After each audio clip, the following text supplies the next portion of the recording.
Hi, this is Steve Lentini, and I'm your host for the podcast Different Thinking for Different Times. This is season 3, episode 21. I want to read a little something from the Science of Mind magazine, which is based on Ernest Holmes' teachings that God is all in all, never absent from anywhere or any moment. Let me read something first, a quote from Deepak Chopra. Every action generates a force that returns to us in like kind. That's karma. Ernest Holmes goes on to say karma is the seed of action, polarity, action, and reaction. So Dr. David All writes in this particular day's guide in Science of Mind, he says, what goes around comes around. It must. It's the law. Not the kind of law made by fallible humans. It's spiritual law that impartially acts. From such restful understandings, scribe your Hippocratic oath and do no harm. Free yourself through freeing others.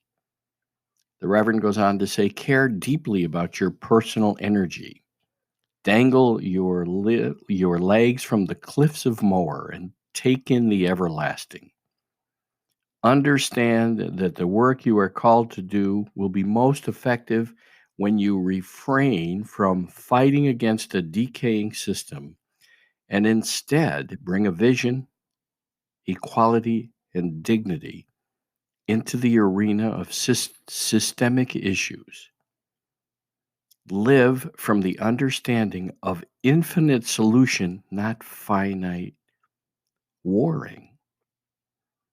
He goes on to say, feed those who need feeding, assist those who need assistance in whatever ways are called upon. Now, he goes on in this month's writing, but right there I want to stop because that's exactly the model of infinite, limitless possibility thinking. That's the place where I talk about overcoming all small-minded thinking. And humans in their hubris and their egoic, small-minded acorn-brain, we often live in reaction and judgment, wanting everyone to get whatever our own opinion is about a certain subject. We want everyone to get it, or we rail against certain nations or certain leaders or even certain races or people that select a life mate that's different than what they were trained in their own small-minded thinking or their own small-minded family or their small-minded religion. As Baruch Spinoza wrote in The God of Spinoza, he wrote about in the 1600s that God has no wish for us to continually rail against one religion or the other. Spinoza says, do you think I created you to make others wrong? No, he says he created you and all of us to live our lives. Fascinating that he wrote that in the 1600s. That there were no mistakes, that we come here to learn and grow. And it's just that small-minded thinking that wants people to pay for their mistakes in a cause and effect world with karma, right? As Deepak says, every action generates a force that returns to us in like kind, and then it's humans that want us to burn in hell forever. This podcast is about overcoming all small-minded thinking that other people's lives, their opinions, their choices are none of your business. My life is mine to manage. And when I separate myself from judging others, it's amazing how much freer my life is. I just let others make their choices and they're all fine with me. Doesn't matter anyone's sexual preference or their preference for a marriage partner. It doesn't matter. And all political parties, all leaders around the world, they all have people who want to rail against them. And in this country, all the parties are really pointing the finger at each other, and they're not modeling a limitless, infinite thinking behavior. They're modeling pointing fingers, making each other wrong, railing against one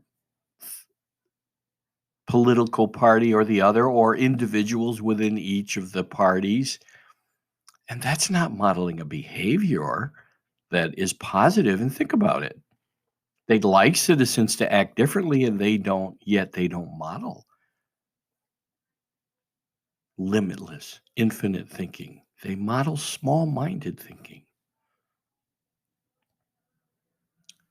And you have to prove this to yourself. Don't take my word for it, but I was on the other side. I know how small minded my own thinking was.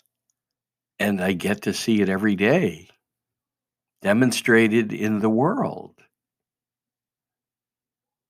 Imagine in the 1600s, Baruch Spinoza talking about there are no religions. And he was born into an Orthodox faith and then eventually ostracized because people didn't want to hear that God was far above the infinite, the life force, whatever you call it, the divine, the Abraham, the Moshua, the David, the Yosef, the Christ consciousness, the Buddha, the Muhammad, the Brahma. It doesn't matter what you call it. It's what animates all of us, and it's never separate. And that's the thing, is that in the now, people reject it. They fight life, like Eckhart Tolle says. When you fight life, life fights you. I chuckle when I think of him saying some people think reality is nuts. And of course, that's where they think God is not here in this world, or the life force, that which animates trillions of different creatures. Things we can barely see, things we can't see at all because they're so small, and probably things so large we can't see them. Like the universe itself, we can't comprehend it because it's so large. And I have a coach and a friend who has said, "Do ants know they're living next to a bridge abutment?" And that's humans. And yet we continue to make one person right or another person wrong, or we try ourselves to be right and make others wrong. And you can see it in social media, people wasting their time railing against some comment somebody makes. I never answer any comments people make about anything I post. I just post truth or information that I find to be interesting, and I never pay attention to comments. Sometimes I remove them, but not many people comment on my posts anymore because they know I don't respond. I don't care. I don't even go looking for most of them. Of course, Facebook has emails come saying that so and so commented on your post. I could care less. I'm not wasting my energy on it. I do point out small minded thinking. Let's take journalists today, how they're not reporting news anymore. They're basically all commentators. And not all of them, but many think that perhaps they are hiding their partisanship. And I'm an independent. I just look at each party politically and decide someone that's got a positive idea. I guess sometimes you could call it left, sometimes you could call it right, sometimes you could call it the middle, but I never blindly follow anything. Like Jim Jones, the people who follow Jim Jones or the sneaker cult, or for each of us to exercise an infinite thinking and overcome small-minded thinking. I ask myself all the time, is this small-minded thinking? And for people who want to come on the podcast, I just say, I might ask you, you can challenge me. I'm fine with it. I might say, does that sound like small-minded thinking?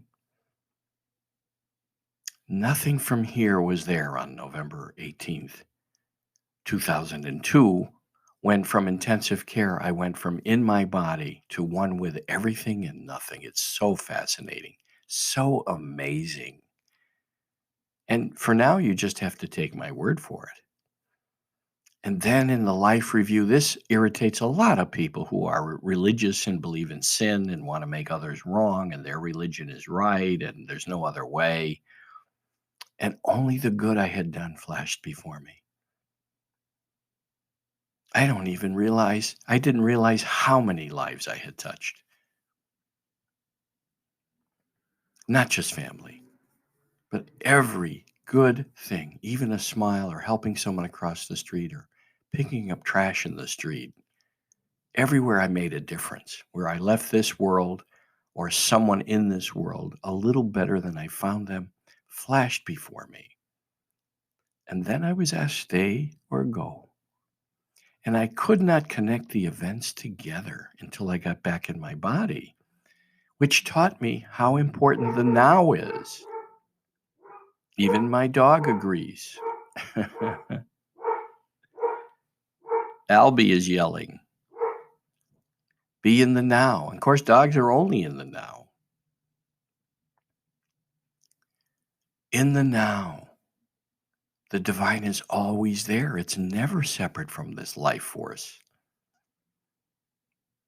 We wouldn't exist. We would cease to exist if the life force wasn't always in the now. And that's where the egoic mind, the hubris, wants to reject certain things because it doesn't match our picture. We feel we're right not to like certain people. We feel we're right to rail against what someone else believes if it doesn't fit our picture. It just takes us away from the now. What if you just said, oh, this must be the plan?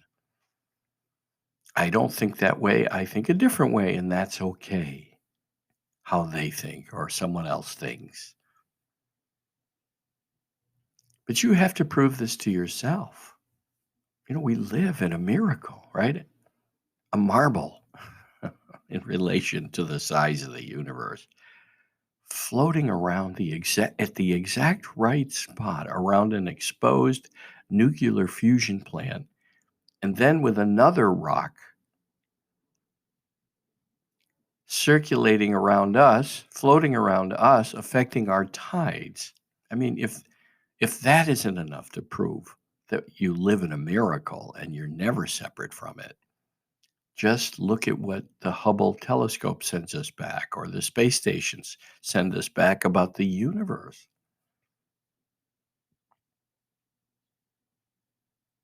So this podcast is just about thinking bigger and overcoming small-minded thinking, and to work on leaving everything and everyone a little better than you find them in every moment, and to embrace the now. Embrace the now, but prove it to yourself. When you get all worked up because someone thinks differently than you, or you're angry about the way they think, do you think for a moment you're going to change their mind? You might if you had a rational discussion about that. And maybe even suggesting, does that sound like small-minded thinking? And maybe that's what you're upset about. But I caution you, is your own thinking small-minded? Because you're not willing to compromise, negotiate. All relationships are an invitation to negotiation. That's what it boils down to. And we're here to learn and grow and to enjoy life, not to be afraid of death. We should call it what's next. I mean, COVID had so many people afraid, even governments thinking they could protect us all. As if death had disappeared for 300 years and then it returned. We're all going to die. but we're not. That's the fascinating thing. We go from this to that. And you'll have to take my word for it until you die. And I hope it's not in the next seconds or before this podcast ends or tonight or tomorrow. I wish you a long life. And for anyone who's had a near-death experience, they know that what awaits us is amazing, far beyond what I call the acorn-brain, the small-minded thinker. And just being in the now, because I couldn't connect the events together until I got back in my body, knowing the now, surrendering to the now, surrendering totally when I was asked stay or go. My consciousness responded with thy will be done, and I had not surrendered into the moment like that. And I was 50 years old when it happened. I had spent most of my life in the past regretting something or in the future wanting something different. And yes, there were present moments, but not like there are today. The now is where the gift of the universe is. And read The God of Spinoza and see if it resonates with you. Baruch Spinoza. When Einstein was asked, do you believe in God? He always said, I believe in the God of Spinoza. I think Spinoza was onto something. Maybe he had a near-death experience. I don't know. But I can tell you what he writes about is what I experienced in What's Next. Okay, that's this week's recording. Thank you for listening. I have over 1,100 listeners in 19 countries, and I'm grateful that people are getting this message. It's what my job is to do. You can email me if you have questions or you'd like to appear, Steve at Steve Lentini, LENTINI.com. Steve at SteveLENTINI.com. Someone did reach out to me and wanted to sell, I don't know, feature their financial services. Don't reach out if you want to sell anything. If you'd like to discuss what I'm talking about, that's why you would reach out. And I now have Spotify where I can record a discussion.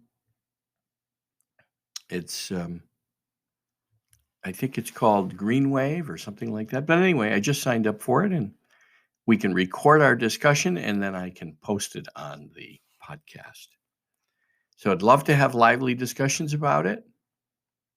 And remember, I won't make you wrong. I might just ask, does that sound like small-minded thinking? Thank you. I'm grateful.